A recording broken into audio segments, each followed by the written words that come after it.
यहाँ पर वसुदेव जी ने कुछ समय बाद गुरुकुल भेज दिया। गुरुकुल में उनकी भेंट हुई सुदामा जी से। 1 वर्ष ही भगवान गुरुकुल में रहे थे। उस 1 वर्ष में एक छोटी सी कथा आती है, यह प्रसंग है। हम सभी जानते हैं कि दोनों लकड़ी काटने के वन में जाते हैं। गुरु माता ने उनके हाथ में एक चने की पोटली दी, दोनों से कहा मिल बांट कर खा लेना, पर वो चने सुदामा जी ने अकेले खा लिए। भगवान को जब उन्होंने रोते रोते ये बात बताई कि मुझसे गलती हो गई, मैंने तुम्हारे हिस्से की भी चने खा लिए, भगवान ने कहा कोई बात नहीं, वहां जाकर मत कहना दोनों ने मिल बांट कर खा लिए।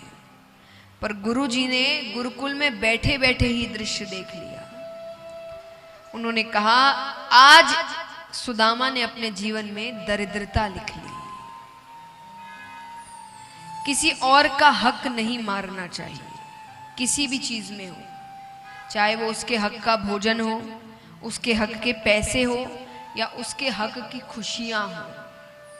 खुशियों पर भी हक होता है लोगों का।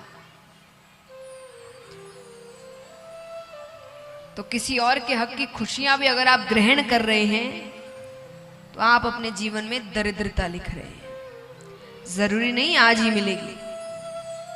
लोगों को लगे हमने तो कर लिया, कुछ हुआ भी नहीं, पता भी नहीं चला। अभी थोड़ी, सुदामा जी को तुरंत थोड़ी पता चला था।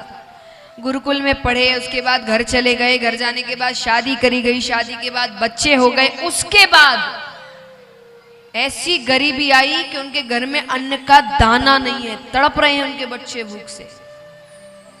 तो परिणाम मिलेगा 1 साल, 2 साल, 5 साल, 10 साल, 20 साल बाद, पर परिणाम मिलेगा।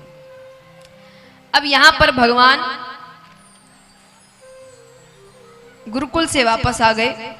वापस आने के बाद भगवान मथुरा में ही रह रहे हैं। भगवान को राजा बनाया गया है।